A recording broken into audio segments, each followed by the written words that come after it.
제목으로 말씀 나누고자 합니다. 하나님의 부르심에 반응하는 신앙. 우리는 이 세상을 살아가면서요, 크고 작은 여러 가지의 부름이라는 것을 받고 살아가죠. 그렇지 않습니까? 그 중에서 제가 기억에 남는 부름이 있습니다. 우리가 부모로서의 부름을 받은 것도 있고 각자 삶의 자리에서 직장에 부름을 받은 경우도 있지만, 제가 잊지 못하는 부름은 국가의 부름을 받아 군대에 입대한 것이었습니다. 너무 가기 싫었어요. 내가 이때만이라도, 제가 그때 당시에 59kg였는데 좀 더 만났으면 내가, 그래서 좀만 더 살 좀 뺄까? 그래서 방위로 가면 좋겠는데 라는 생각을 했었습니다. 그렇지만 살이 거기서 더 빠지진 않더라고요. 그래서 현역으로 병장 전역을 하게 되었었는데, 군대 입대했을 때 기억나는 한 가지 부름이 있거든요. 이제 군에 입대하면 한 달간은 이제 신병 훈련 기간이라고 해서 밖을 나갈 수가 없습니다. 내가 엄청나게 아프지 않은 이상 나갈 수가 없는데, 저희 부대 내에 있었던 한 근대 훈련병이 밖을 나가는 일이 생겼어요. 다름 아니라 당시에 대통령이 이제 바뀌면서 새로 이제 임직한 그 대통령이요, 조차 만찬을 여는데, 그때 거기에 함께했던 그 훈련병 중에 한 명을 초대하는 거였어요. 대통령의 그것이 찍힌 편지가 부대 내로 날라왔고, 이게 무슨 일이냐 뒤집어졌었어요. 근데 국가의 원수의 부름 앞에 어떻게 할까요? 당연히 갔다 왔어요. 너무나 부러웠습니다. 한 국가의 원수가 부르는 그 부름도요, 그만큼 큰 힘이 있다는 거예요. 절대 안 되는 것을 가능케 하는 힘이 그 부름 앞에 있습니다. 우리가 생각해 봤으면 좋겠습니다. 이 대한민국의 원수보다도, 아니 전 세계의 원수 중에 원수이신 분, 전 세계의 왕들의 왕이신 분이 누구이십니까? 바로 우리의 하나님 아버지 아니십니까? 근데 그 하나님께서 우리를 부르시더라는 거예요. 목사만, 선교사만, 특별한 사역을 감당하는 자만 하나님이 부르시는 것이 아니라, 주 예수를 믿고 예수를 나의 주라 고백하는 모든 사람들을, 모든 성도를 하나님은 다 부르시더라는 거예요. 그 부르심에서 제외되는 사람은 단 한 사람도 없습니다. 근데 하나님께서 부르실 때에는요, 뭐예요? 능력의 하나님이 부르시는 것만큼 부르심이라는 그 자체에도요, 능력이 있다는 거예요. 불가능한 것을 가능케 하는 능력이 그 부름 안에 있다라는 거예요. 오늘 기도원이라는 이 사사를 부르시는 그 부름을 통하여 그 부름 안에 어떤 하나님의 능력이 있는지를 우리가 이 시간 함께 나눠보고자 합니다. 첫 번째입니다. 하나님의 부르심, 그 부름을 받은 자에게는요, 이러한 능력을 행하기 위한 한 가지 조건이 필요한데요, 바로 이것입니다. 첫째, 한번 읽어볼게요. 시작. 하나님의 힘을 의지해야 합니다. 하나님의 부름을 받은 자는 내 힘이 아니라 하나님의 힘을 의지해야 부름의 능력을 사용할 수 있다는 거예요. 한번 생각해 보세요. 내가 식당을 창업했습니다. 그래서 주방장을 새로 써야 합니다. 어떠한 주방장을 사용하시겠습니까? 당연히 요리를 잘하는 주방장을 쓰는 것은 당연한 거예요. 그것이 부름에 대한 조건이 될 수 있는 거겠죠. 라면도 하나 제대로 못 끓이는데 주방장으로 세운다? 그거는 가게를 말아먹을 작정 아니면 그렇게 할 수 없는 행동이 되는 것입니다. 그렇게 요즘 청년들을 보면요, 직장이라는 그런 부름을 받기 위해서 얼마나 스펙을 쌓는지 몰라요. 그것이 갖춰져 있어야지만, 요건이 갖춰져 있어야지만 부름을 받으니까요. 그래서 저 때만 해도 대학교에 들어가면요, 대학교 1학년 때는 공부하는 애가 없었어요. 다 마시자판이었어요. 다 마시자. 시험 성적 전혀 중요하지도 않았어요. 근데 요즘은 그 분위기 완전히 달라졌다 하더라고요. 대학교 입학하자마자 내가 원하는 직장에 취업하기 위한 스케줄을 쫙 짭니다. 1학년 때부터 자격증을 준비하고 토익 시험을 준비하고, 그렇게 준비하면서 이제 직장에 취업하고자 그 조건들을 갖춰 나가는 거죠. 그렇게 직장에 취업하면 어떻게 됩니까? 바로 정직원도 안 되고 인턴이라는 제도를 거쳐서 거기서도 경쟁을 하며 몇 년 뒤에 그렇게 정직원으로 뽑히게 되는 것이죠. 그렇게 한번 취업하기 위해서 얼마나 많은 조건을 이루기 위해서 부단히 애쓰며 노력하는지 모릅니다. 그것이 없으면 아무것도 안 되기 때문이죠. 근데 하나님이 우리를 부르실 때에는 조금은 다른 것 같습니다. 우리의 이성, 우리의 합리적인 사고방식이라면 당연히 준비된 자를 부르셔서 사용하는 것이 마땅하지 않습니까? 근데 하나님께서는 하나님 나라의 위대한 사명을 감당하시기 위하여 사람을 부르시는데 우리의 생각과 전혀 다른 방식으로 부르시더라는 거예요. 오늘 본문에서는 자기 백성을 구원하기 위해 기드온이라는 인물을 부르고 계시는데 당시는 전쟁의 시대였습니다. 당시 이스라엘 백성은 미디안이라는 나라에 의해서 7년간 압제를 당하고 있는 상태였어요. 이런 말이 있죠. 난세의 영웅이 나타난다 라는 말이 있어요. 기드온이 난세의 영웅이 되는 것일까요? 영웅이라 하면 우리는 어떤 이미지를 떠올립니까? 우리 대한민국 사람이면 이런 이미지를 떠올리는 것 같아요. 난세의 영웅하면 딱 떠오르는 인물이 있죠. 이순신, 네, 딱 떠오르지 않나요? 이순신 장군 같은 장군이 없잖아요. 근데 이순신 장군 얼마나 카리스마 있습니까? 얼마나 지략가입니까? 전쟁의 판도를 뒤집을 수 있는 힘과 능력이 있는 그러한 사람입니다. 그러한 사람이 난세의 영웅이 되는 것이에요. 지금 이스라엘에게 필요한 건 누구예요? 이 전쟁 시대에 영웅이 필요한 시대라는 거예요. 그렇다면 우리가 생각하는 이순신 장군과 같은 뭔가 그런 조건을 갖춘 자를 하나님이 부르시고 그 자를 통하여 이스라엘을 구원해 내시는 것이 어찌 보면 이성적이고 합리적인 선택일 것 같습니다. 근데 하나님의 선택은 무엇입니까? 우리 11절 말씀 읽어보겠습니다. 11절 시작. 여호와의 사자가 아비에셀 사람 요아스에게 속한 오브라에 이르러 상수리 나무에 앉으니라. 마침 요아스의 아들 기드온이 미디안 사람에게 알리지 아니하려 하여 밀을 포도주 틀에서 타작하더니. 아멘. 성경 이 짧은 구절 안에 기드온이라는 인물이 어떤 인물인지를 상세히 묘사하고 있는 거예요. 우리가 설교 이 본문을 많이 들어서 우리가 잘 알고 있지 않습니까? 기드온이요 어디에서 밀을 타작하고 있대요? 포도주 틀에서 타작하고 있어요. 밀은 어디에서 타작해야 될까요? 원래는 넓은 공터에서 타작하면서 이제 이렇게 껍데기들을 나부끼면서 그렇게 타작을 하는 것이 정상이에요. 근데 밀폐되어 있는 포도주 틀 안에서 거기에서 숨어서 타작하고 있다는 거예요. 왜요? 그 이유가 뭡니까? 미디안 사람에게 알리지 아니하려고. 다시 말해서 미디안 사람이 두려워서 숨어 있다는 거예요. 기드온은 겁쟁이였습니다. 난세 영웅이 아니죠. 영웅이라면 맞서 싸울 힘은 없다 할지라도 용기는 있어야 되잖아요. 용기가 있어야지만 적군 앞에 내가 설 수 있는 거 아닙니까? 근데 용기조차 없어. 지금 미디안 사람들이 무서워서 피한 겁쟁이일 뿐이라는 거예요. 그리고 이 포도주 틀에서 밀을 타작했다는 건 그가 타작한 밀의 수가 얼마 되지 않았다는 거예요. 그는 용기가 없었어요. 뛰어난 인물이 아니었습니다. 세상적으로 보면은 또한 가난했어요. 무엇 하나 갖추고 있지 못한 사람이에요. 영웅과는 정반대의 인물이 기드온이었다는 거예요. 근데 하나님이 이러한 기드온을 뭐라는 거예요? 지금 부르시더라는 거예요. 이게 하나님의 방식입니다. 이게 중요해요. 이게 하나님의 방식이에요. 하나님께서는요 기드온뿐만 아니라요 구약부터 시작을 다 보면요 아시는 분은 아실 거예요. 어떤 자들을 부르시는지 아십니까? 한결같이 기드온 같은 자만 부르시는 거 알고 계십니까? 위대하고 뛰어난 자를 잘 부르지 않으세요. 하나님은요 다 뭔가 연약하고 부족하고 사람들에게 인정받을 만한 구석이 없는 자들을 부르십니다. 하나님이 부르셔서 가장 크게 쓰셔서 많은 이들에게 인정받은 인물이 누구입니까? 유대인들에게도 가장 크게 인정받는 자가 모세잖아요. 모세가 어떤 자였습니까? 약한 자였어요. 사람들이 볼 때에 인정할 수 없는 자였어요. 하나님이 모세를 이스라엘을 구원하러 부르실 때 그는 어떤 신분이었어요? 미디안 광야에서 자신의 양들도 아니에요. 자신의 장인 이드로의 양들을 치는 목동에 불과했어요. 그러한 자를 부르시는 거예요. 하나님은요. 아무런 볼품없는 사람. 다윗은 어떤 자였습니까? 우리가 알고 있는 것처럼 다윗에게도 형이 많이 있었어요. 그렇지만 다윗은요 그 가족 안에서 가장 멸시와 천대를 받던 막내 아들에 불과했습니다.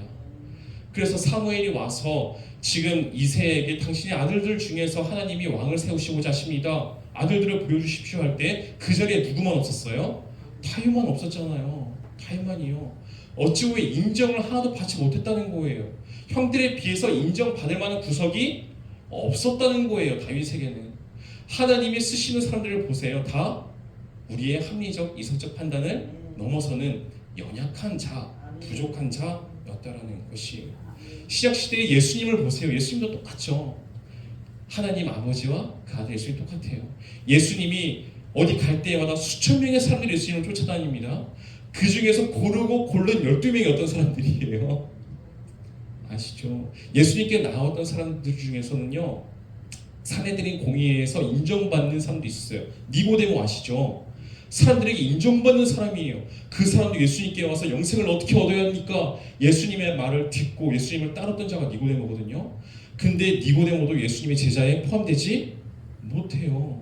예수님의 제자중은요, 당시에 천한 직업이라 일컬어졌던 어부들이 대다수였어요. 그리고 정치범이라는 오명을 썼던 사람들이 있었고요. 당시에 죄인들 중에 죄인이라 칭하셨던 세리들이 있었어요. 사람들이 인정하지 않는 그러한 자들이 예수님이 12제자로 뽑혔다는 거예요. 성경을 보면 놀라운 거예요. 기도뿐만이 아니에요. 하나님께서는 자신의 일을 감당하시기 위해 부르시는 자들은 없는 자, 연약한 자, 자신들의 힘으로는 그 무엇 하나 감당할 수 없는 그런 부족한 자들을 하나님은요 부르시더라는 거예요. 고린도전서 1장 27절 말씀 우리 함께 보겠습니다. 시작. 그러나 하나님께서는 세상의 미련한 것들을 택하사 지혜 있는 자들을 부끄럽게 하려 하시고 세상의 약한 것들을 택하사 강한 것들을 부끄럽게 하려 하시며 아멘. 하나님이 이런 분이시기 때문이에요. 어떤 분이래요? 하나님은요 지혜 있는 자를 택하지 않으신대요. 누굴 택하신대요? 미련한 자를 택하신대요. 하나님은 강한 자를 택하지 않으신대요. 누구를 택하신대요? 약한 자를 택하신대요. 도리어 약하고 미련한 자를 통하여서 세상에서 이름을 걸면서 나 정도 살아봐라 떵떵거리며 살아가는 사람들, 그러한 사람들을 도리어 부끄럽게 만드신다는 거예요. 너희들이 능력이라 생각하는 것들, 그 부와 명예와 권력 아무리 쌓았다 한들 그것이 얼마나 한낱 보잘것없는 것인지 아니? 하면서 없는 자들, 약한 자들을 통해서 그들을 부끄럽게 하시고자 하는 것이 하나님의 뜻이더라는 거예요. 그래서 하나님은요 미련한 자를 택하십니다. 하나님은요 약한 자를 택하십니다. 혹여나 모르겠어요. 나는 미련한 자다, 약한 자라 생각하고 있으니까 나 정도면 그래도 충분하지 라고 생각하고 계십니까? 하나님은요 나 정도는 충분하지 라고 생각하는 사람 통해서는요 일하지를 않으세요. 철저하게 자신의 연약함을 인정하는 자를 통해서 일하시는 분이 하나님이심을 기억하시길 바랍니다. 그래 내가 약할 때, 내가 부족할 때, 나의 삶이 마치 미련한 것처럼 보일 때에 그때 우리는 이 말씀을 붙들고 일어나시길 바랍니다. 하나님이 그래서 나를 택하사 나를 통하여 일하시겠구나 라는 것으로 우리가 그것을 받아들이고 해석해낼 수 있으면 좋겠습니다. 그래서 이런 것을 통틀어서 미국에 무디라는 부흥 목사님이 계시거든요. 무디라는 유명 목사님이 계시는데 모세의 생애를 세 단계로 나뉘어서 설명한 게 있습니다. 설교 내용 중에서 그 중에 하나 내용을 좀 설명해 드릴 건데 모세의 생애를 세 단계로 구분했어요. 첫 번째는 something의 단계예요. 무언가 있는 거예요. 내게 무언가 할 수 있는 능력이 있는 단계예요. something이 뭔가? 그때는 어떤 상태였어요? 애굽의 왕자였을 때의 상태였다는 거예요. 애굽의 왕자잖아요. 신분이 있잖아요. 힘이 있잖아요. 내가 뭔가 할 수 있을 것 같아요. 근데 모세는요 어렸을 때부터 어머니, 자신의 유모로 들어온 어머니를 통하여 히브리인들의 하나님에 대한 이야기를 들으며 살았거든요. 그러니까 자신은 하나님의 백성임을 알고 있었어요. 모세는 나는 지금은 애굽의 왕자이지만 나는 하나님의 백성이다라는 정체성을 갖고 살고 있는데 장성에서 보니까 뭐예요? 자신의 히브리인들이 노예 생활로서 너무나 궁핍한 생활을 살고 있는 거예요. 그리고 그때 당시에 노역 관리관이 히브리인들을 때리고 있는 거죠. 막 그걸 보니까 너무 화가 나는 거예요. 그 나에게는 힘이 있어요. 힘이 있으니까 어떻게 합니까? 그때 모세가 내 힘으로 히브리인들을 구원하고자 합니다. 그래서 그 애굽 관리자를요 때려서 죽여요. 뭐예요? 내 힘으로 구원하겠다는 거예요. 내 힘으로. 근데 그게 실패하죠. 성공하지 못합니다. 실패하고 모세는 애굽의 왕자라는 타이틀을 놓치게 되고 미디안으로 도망하는 인생이 되게 되었다는 거예요. 내 힘으로 하려고 했을 때에는 반드시 실패할 수밖에 없습니다. 특히 하나님의 일은 실패할 수밖에 없어요. 두 번째 nothing의 단계입니다. 이것은 nothing, 아무것도 없다는 거예요. something, 뭐라도 한 가지 내가 의지할 것이 있었는데 이제는 그 모든 것들을 다 잃어버리게 된 거예요. 애굽의 왕자라는 신물도 잃어버리고 부도 잃어버리고 도망자의 신분으로서 사람들을 피해 살아가며 장인의 양들이나 치는 인생으로 전락하여 광야의 목자로 살아가는 그 40년의 인생이 있었다는 거예요. 40년 동안 이러한 나띵의 그런 상태에 머무르게 되었습니다. 근데 하나님이 언제 모세를 부른지 아십니까? 썸띵이 있을 때 하나님이 모세를 부르신 게 아니었어요. 아무것도 없을 때 모세가 처절하게 나는 이제 아무것도 할 수 없습니다. 하나님, 내가 가진 것은 없어요. 나는 미련하고 난 연약해요 라는 것을 인정할 수밖에 없는 그 순간에 하나님께서 모세를 부르시고 모세에게 사명을 허락하시더라는 거예요. 우리 12절 말씀 읽어보겠습니다. 12절입니다. 시작. 여호와의 사자가 기드온에게 나타나 이르되 큰 용사여 여호와께서 너와 함께 계시는도다. 아멘. 아멘. 하나님께서는요 모세를 부르십니다. 그리고 기드온을 부르십니다. 아무것도 없는 나띵의 상태에 있는 그들을 부르시면서 이렇게 말씀하세요. 뭐라고 말씀하시죠? 큰 용사여라고 말씀하신다는 거예요. 이것도 납득할 수가 없는 거예요. 그들이 왜 큰 용사입니까? 영혼과는 정반대의 인물이라고 했잖아요. 근데 하나님의 큰 용사라고 지금 그들의 정체성을 말씀해주고 있다는 거예요. 왜 큰 용사입니까? 14절 말씀 함께 읽어봅니다. 시작. 여호와께서 그를 향하여 이르시되 너는 가서 이 너의 힘으로 이스라엘 미디안의 손에서 구원하라. 내가 너를 보낸 것이 아니냐 하시니라. 아멘. 왜 큰 용사인지 이 14절에서 말해주고 있는 거예요. 이 기드온이 갖고 있는 능력과 힘 때문에 그가 큰 용사가 아니었다는 거예요. 무엇입니까? 이 너의 힘이에요. 여기서 이가 굉장히 중요해요. 너는 가서 너의 힘으로 라고 말하고 있지 않다는 거예요. 이 너의 힘으로 말하고 있는 거예요. 여기서 중요한 건 이입니다. 기드온은요 이스라엘을요 구원해낼 능력이 없어요. 힘이 없어요. 근데 그 힘을요 이 힘을 하나님이요 뭐예요? 주신다는 거예요. 다시 말해서 아무것도 없는 자를 부르실 때는요 하나님께서 그 일을 감당할 만한 힘을 함께 딸려 주신다는 거예요. 여기서 이는요 내 안에 잠재되어 있던 힘이 아니에요. 외부에서 나에게로 공급되는 힘을 말하는 거예요. 하나님의 능력, 하나님의 힘을 말하는 것입니다. 그리고 이 힘으로 기드온은 이스라엘 백성을 구원해내게 되는 겁니다. 마찬가지입니다. 오늘 하나님께서 우리를 부르십니다. 다 부르십니다. 그리고 우리 각자에게 맞는 사명을 허락하십니다. 내가 있는 이 교회 안에서 내 삶의 자리에서 사명대로 살아가라 우리에게 말씀하십니다. 근데 그 일을 감당할 때에 네 힘대로 하지 마. 네 머리, 네 계획, 네 능력대로 하면 실패할 수밖에 없어. 넌 처절하게 나의 약함을 고백하고 하나님의 힘을 구하며 그 힘으로 살아가야 해 라고 우리에게 말씀하고 계십니다. 그래서 15절 말씀을 보면요 기드온이 스스로를요 나는 내 집안 중에서 가장 작은 자입니다 라고 말해요. 나는 가장 작은 사람이라는 거예요. 그렇지만 하나님은 우리에게 말씀하시는 거예요. 조금 부족해도 괜찮다는 거예요. 네가 작지만 알아, 작아. 그렇지만 괜찮아 라고 말씀하신다는 겁니다.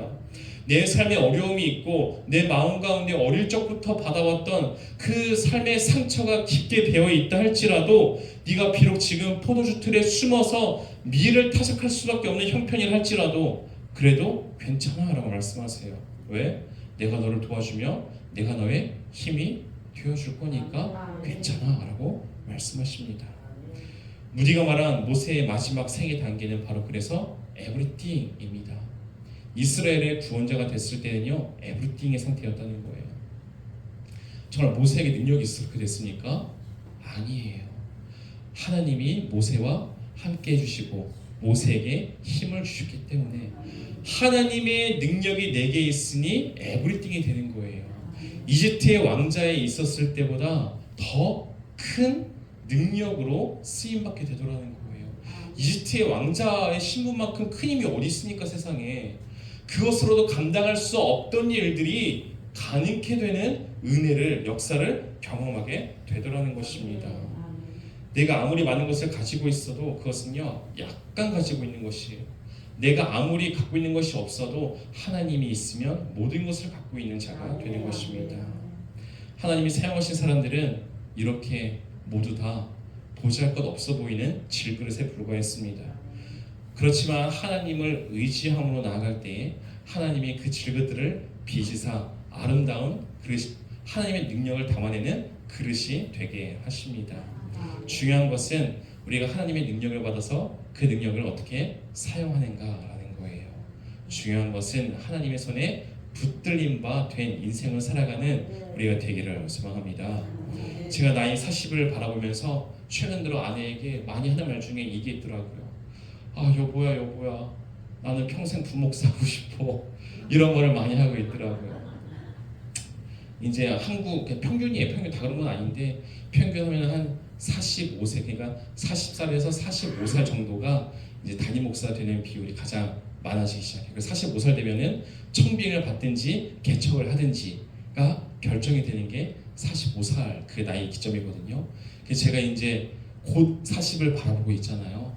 하니까 이전에는 단임 목사 별 생각도 없었어요. 근데 내 앞에 숫자가 3에서 4로 바뀐다라고 생각을 하니까 막 이제 이게 내 현실이 돼가는 것 같은 거죠. 그러면서 나 그냥 여보야, 나 평생 부목사 하고 싶어. 왜 한국은 이런 거야? 미국은 부목사로서도 은퇴할 때까지 있을 수 있거든요. 그런 경우가 많아요. 사실 외국은요. 그러니까 우리나라만 유독 45살에 결정이 돼가지고 나 그냥 미국 가서 부목사 할까? 근데 영어를 못하고 막 이런 얘기를 많이 해요. 이유는 한 가지예요. 내 연약함에 기인되어지는 단임 목사라는 책임을 감당하기에 너무 작은 그릇이라 스스로 생각되기 때문이에요. 제가 사역했던 목사님들을 쭉 보면은 다 너무나 능력이 출중했던 목사님들이거든요. 어떠한 목사님들은 흔히 말하면 다 아는 대형교회, 사랑의 교회, 분당 우리 교회에서 부교육자 생활을 한 10년 이상 하시다가 청빙받아서 오시기도 하고, 한 담임 목사님은 또 이름 있는 쓸만한 교회에서 부교육자 생활하다가 미국에서 유학하시도 하시고 이제 청빙받아 오시고, 그렇게 다 어찌 보면 능력적으로 출중한 분들이 담임 목사 하시는 모습을 딱 보고 있는데 다들 진통제를 달고 사시는 거예요. 맨날 잘 때마다 진통제를 먹고 사는데 한국 진통제가 말을 안 들어서 미국 거를 수입해다가 그걸 먹고 잔다, 이런 얘기들을, 근데 왜 그렇게 사는지를 옆에서 다 봤어요. 제가 담임 목사가 이렇게 힘든 자리인가? 왜 담임 목사들이 그렇게 암에 걸리는지를 막 이해하면서 막 부교육자 생활을 하면서 내가 이제 담임 목사를 하게 되어진다면 나는 그들에 비해서 능력도 없는데 갖춘 것도 없는데 난 어떻게 해야지? 라는 생각 때문에 그냥 나 평생 부목사 하고 싶다라는 그런 푸면을 하게 되어지는 거죠. 근데 오늘 말씀을 생각하면서 그 생각이 정리가 되는 거예요. 스스로가 정리가 되는 거죠. 이게 목사의 은혜일 수도 있을 것 같아요. 말씀을 준비하면서 스스로에게 도전받고 스스로 답을 찾아나가는 그것이 목사의 은혜가 아닌가 싶은데, 오늘 말씀을 준비하면 생각에 변화가 생기기 시작하는 거죠. 나는 지금 나띵이구나. 저는 사실 30대 초반만 해도 썸띵이라고 생각했거든요. 나 정도는 그래도 그런 생각이 있었어요. 그래도 우리나라에서 제일 좋은 신학교를 졸업하면서 뭔가 그 타이틀이 주는 그 무게감 때문에 그래도 나 정도는 라는 생각이 있고, 어디 교회에서 먼저 이렇게 막 부르기도 하고 막 이런 것들을 경험하면서 나 정도는 그래도 인정받고 있네 라는 생각을 했었는데, 이제 그것이 나띵이 되어지면서 불안함이 있었던 거죠. 내가 할 수 있을까? 나는 못할 것 같은데. 그렇지, 오늘 본문 말씀을 묵상하면서 이때가 비로소 하나님의 능력을 경험할 수 있는 때가 내게 다가오고 있는 것이구나 라고 그것을 해석하게 되더라는 거예요. 이전에는 내가 할 수 있을까라는 생각이었어요. 내가 할 수 있을까? 근데 이 기도를 묵상하면서 모세와 성경의 인물들을 묵상하면서 그 생각이 완전히 바뀐 거예요. 나는 못할 수도 있지만 이 나의 하나님의 힘으로 감당할 수 있게끔 하나님이 인도하시겠구나. 비록 진통제를 먹어야 한다 할지라도 결국에는 하나님께서 감당하게 하시겠구나 라는 것을 이제 확신케 되어지면서 이러한 미래에 대한 염려가 조금은 사라지는 것 같습니다. 그래서 조금은 기대하게 되는 것 같습니다. 마찬가지인 것 같습니다. 우리가 이렇게 기도하기를 원합니다. 날마다 기도할 때마다 나를 바라보는 시선에서 돌이켜져 주의 능력을 바라보면서 주의 뜻이라면 내가 이것도 하고 저것도 하겠습니다. 내 능력이 아니라 주님의 뜻이라면, 그렇게 마음을 주신다면 주님이 할 능력을 허락하시는 것이니 내가 그렇게 살겠습니다 라고 다짐하며 살아갈 수 있는, 그렇게 우리에게 주신 하나님의 사명을 감당할 수 있는 우리가 되기를 소망해 봅니다. 둘째입니다. 하나님 부름을 받은 자는요, 하나님의 능력을 경험하기 위해서요, 우리가 꼭 필요한 게 있어요. 바로 그것은요, 뭐라는 거예요? 우상을 제거해야 한다는 거예요. 하나님의 능력을 신뢰하면 내가 시작을 했는데 하나님이 일하심을 내가 경험하지 못하고 있어요. 그 이유 중에 하나가요, 우상 숭배가 내 안에 있기 때문일 수도 있다는 거예요. 우리 25절 말씀을 읽진 않았는데 우리 함께 25절 말씀을 읽어보겠습니다. 시작. 그날 밤에 여호와께서 기드온에게 이르시되 내 아버지에게 있는 수소 곧 7년 된 둘째 수소를 끌어오고 내 아버지에게 있는 바알의 제단을 할며 그 곁에 아세라상을 찍고. 아멘. 하나님께서는요, 기드온을 본격적으로 사용하시기 전에 사전에 과제를 하나 주십니다. 내가 너를 사용할 건데 너에게 나의 능력을 함께하여서 너를 통해 이스라엘 백성을 구원해낼 건데 그 전에 네가 해야 할 게 있어 라는 거예요. 그게 뭐라는 거예요? 네 아버지 집에 있는 바알의 제단을 헐어버리고 그 곁에 아세라상을 찍어서 버려야 된다는 거예요. 나의 능력이 네 삶 가운데 드러나기 위해서 너의 삶의 우상을 제거해야 해 라고 말씀하십니다. 하나님보다 더 의지하는 것이 과연 내게 무엇입니까? 내 마음은 무엇을 통해서 평안을 누리고자 하십니까?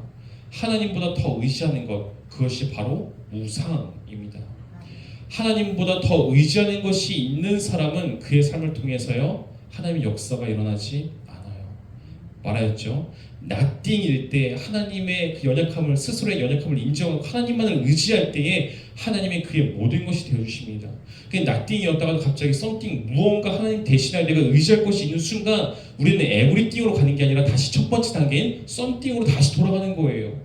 그러면 결국 하나님은요, 그 인생에서 역사하실 수가 없게 되는 겁니다. 하나님은요, 철저하게 자신을 부인하며 자신의 연약함을 인정하는 자를 통해서 일하시는 분이시기 때문이에요.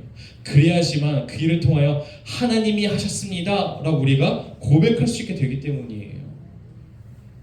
그런데 이 우상 숭배를 제거하는 문제를 생각할 때예요, 그래서 우상을 제거해야 되는 거예요. 하나님 외에 다른 것을 의지한다면 그것이 우상이, 그게 썸띵이 되기 때문에. 근데 이 우상을 제거하는 문제 앞에서 우리가 율법적으로 접근하는 것도 중요하지만 다르게 접근해 보면 좋을 것 같습니다. 10계명 중에서 1, 2계명이 뭐죠? 다 우상과 관련된 계명들이죠. 1, 2계명 다. 이 계명을 상고하면서 그래, 우상 숭배를 하지 않아야지, 우상을 버려야지, 우상을 버려야지 그 율법을 지켜나가는 것도 너무나 좋지만 그보다 권면드리는 것은 하나님을 더 사랑할 수 있기를 바랍니다. 그게 먼저예요. 하나님을 사랑하면 당연히 우상은 없어지게 됩니다. 그러니까 내가 율법에 매여서 이렇게 있는 게 아니라 하나님을 더 사랑하면 됩니다. 우리가 한번 부부를 생각해 보세요. 부부간에 서로 책임을 다하는 것은 마땅하죠. 나는 결코 외도하지 않겠어. 어떠한 남자가 여인을 바라볼 때마다 가늠하지 않겠어. 마음으로도 내가 음란을 품지 않겠어. 맨날 이러고 살아본다고 생각해 보세요. 거기에 매여가지고 여자를 볼 때마다 너무나 힘들지 않겠어요? 부부간에도 서로 이러면 다 해결되는 거죠. 내 아내를 가장 사랑하면 되는 거예요. 그냥 내 아내를 가장 사랑하면 되는 겁니다. 부부가 서로를 가장 사랑하면 외도, 간음 이런 문제는요, 그냥 거론조차 되지 않는 문제가 되는 거예요. 그런 의미에서 우리는요, 신부로서 신랑 대신 하나님의 사랑을 볼 수 있기를 바랍니다.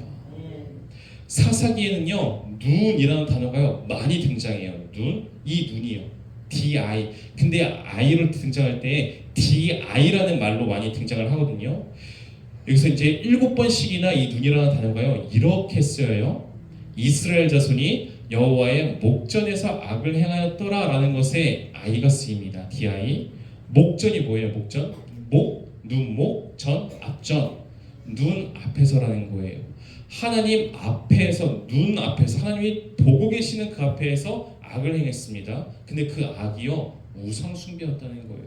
아까 이 기드온이 찍어버린 아세라와 바알, 그 우상 숭배, 그 악을 말하고 있는 것이에요. 우상 숭배가 얼마나 큰 죄악인지 아시죠? 성경에서 그래서 우상 숭배를요 영적 간음이라고 우리에게 말하고 있잖아요. 잘 알고 계시잖아요. 영적으로 간음한 것이다. 신랑 대신 하나님을 두고서 신부인 너희가 영적으로 간음한 거야, 외도한 거야 라고 우상 숭배를 말하고 있잖아요. 예레미야 13장 27절 말씀 읽어드립니다. 내가 너의 간음과 사악한 소리에 들은 산 위에, 작은 산 위에서 내가 행한 음란과 음행과 가증한 것을 보았노라 하였을진저 예루살렘이여 내가 얼마나 오랜 후에야 정결하게 되겠느냐 하시니라. 아멘. 뭐를 말해요? 네가 산 위에서 행한 음란 가증한 것을 내가 다 내 눈으로 다 보았다라고 지금 하나님이 말씀하시는 거예요. 하나님은 모르시겠지? 아닙니다. 다 알고 계십니다. 하나님께서는요 이스라엘이요 범죄하는 그 현장을요 눈으로 직접 목도하고 이스라엘은 하나님의 눈 앞에서 그러한 영적 음란 우상 숭배를 자행했더라는 것이에요. 내가 너의 음행을 다 보았다는 거예요. 이런 현장을 목격하면서 우리는 끔찍이도 우리를 사랑하시는 우리의 신랑 되신 하나님께서 얼마나 마음이 찢어지셨을까를 우리는 상상해 볼 수 있어야 합니다. 이러한 건 말도 안 되잖아요. 남편이 눈으로 이렇게 똑띠 지켜보고 있는 그 상황 앞에서 간음하고 외도하고 있는 아내? 말도 안 되잖아요. 사실 그거는요. 근데 우상 숭배가요 그와 같다는 거예요. 그와 같다는 거예요. 그것을 하나님이 안 보면 몰라요. 모르면 몰라요. 모르면 좀 더 마음이야 한결 편해지겠죠. 근데 눈 앞에서 그런 행위들이 자행되고 있는 것을 볼 수밖에 없는 하나님, 그 마음이 얼마나 갈기갈기 찢겨지겠냐는 거예요. 그 하나님께서 보시면서 이렇게 말합니다. 예루살렘이여 나의 신부여 네가 얼마나 오랜 후에야 정결하게 되겠느냐. 이건 뭐예요? 정결하게 되기를 뭐하고 계신다는 거예요. 하나님이 기다리고 계신다는 거예요. 눈앞에서 보시면서 언제쯤에야 네가 정신 차리고 내가 너만을 사랑하는 나의 마음을 알아주고 우상 숭배를 버리고 나만을 사랑할래. 언제쯤에야 하나님이요 우리를 마음이 찢어지는 그 시간들을 견디시면서 지켜보고 기다리고 계신다는 거예요. 그 하나님의 마음을 알아야 된다는 거예요. 우리가 러브 네버 페일즈라는 찬양의 가사말이죠. 여러분 불렀었잖아요. 내 백성이 나를 떠나 돌아섰지만 내 사랑이 내 백성을 포기 못하니 내 모든 것 내어주고 나 그들을 얻으리라. 여호와께 돌아가자 우린 돌아서도 그는 변치 않네. 여호와께 돌아가자 우린 넘어져도 그 사랑 영원하네. 여전히 간음을 저지르고 있는 우리를 향하여서 나의 사랑 나의 어여쁜 자야 일어나 나와 함께 가자 라고 여전히 고백하고 계시는, 여전히 우리를 사랑하시는 우리의 신랑 되신 우리의 아버지 되신 그 하나님의 사랑의 마음을 우리가 볼 수 있기를 소망합니다. 그걸 보고요 나도 하나님 사랑해요. 우리의 사랑이 깊어지면 사실 되는 거예요. 그러면 전부 되는 거예요. 그게 전부예요. 사실 우리에게 하나님께서 우리에게 요구하시고 원하시는 것은 이게 사실 전부입니다. 나 사랑해달라는 거예요. 주기철 목사님의 말을 빌려드리면서 말씀드리고자 하는데요. 주기철 목사님 아시죠? 마지막 그날까지 신사참배를 이제 반대하시고 하시다가 이제 순교하신 목사님이죠. 그분 이 주기철 목사님께서요 사랑하는 성도들에게 마지막 기도로서 했던 말이 이것입니다. 성도 여러분, 사람이 나라의 신민이 되어서는 충절의 의가 있고 부부가 되어서는 정절의 의가 있듯이 그리스도인은 주님을 향한 순결의 의가 있습니다 라고 마지막 설교에서 말했어요. 그리고 본인이요 신사참배 우선 숭배를 하지 않고 순결의 의를 지키면서 순교하십니다. 우리 사랑하는 선지교 가족 여러분, 하나님의 은혜를요 깊이 생각할 수 있길 바랍니다. 하나님의 사랑을요 깊이 우리가 알기를 원합니다. 하늘을 두루마리 삼고 바다를 먹물 삼아도 다 기록할 수 없는 그 놀라우신 하나님의 사랑을 우리가 날로 더 깊이 알 수 있고 경험할 수 있는 은혜가 있기를 원합니다. 그러면 다 되는 겁니다. 말씀을 마치고자 합니다. 부활하신 예수님께서 제자들을 찾아와서 조반을 먹이시고 그들이 잡은 물고기를 구워 먹이시며 그들에게 물으시죠.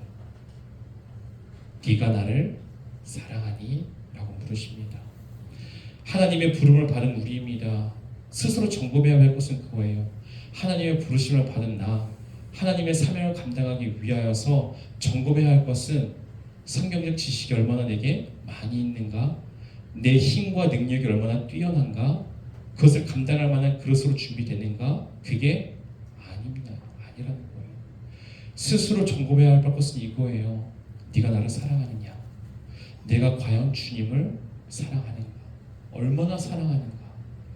우린 이것을 점검해 봐야 합니다. 주를 사랑하면 당연히 우상 숭배는요 내 삶에 없는 것이 됩니다. 주님을 사랑하면 더 깊이 사랑할수록 우리는 우상 숭배와 멀어질 수밖에 없어요. 그렇게 하나님만을 의지하며 하나님만을 사랑하며 에브리띵, 하나님이 주시는 능력 안에서 주신 것들을 감당하는 인생으로 살아갈 수 있게 된다는 것입니다. 2015년 미국에서 있었던 실화입니다. 아버지와 어머니 그리고 세 아들이요 함께 평소와 같이 다리를 건너가고 있는데 총격을 당해 그 자리에서 아버지와 큰딸이 죽습니다. 군인 출신의 전문 병사가 약혼 여아와 파혼하고서 너무 화가 나서 그냥 총을 팍 난사했던 거였어요. 그리고 그 자리에서 엄마도 이제 총 3발을 맞습니다. 복부에 2발, 그리고 뭐 다리 쪽인가 1발을 맞았어요. 그렇게 출혈이 있는 상태에서 마지막 순간에 벌벌 떨고 있는 이제 7살 난 딸과 5살 난 아들을 보게 됩니다.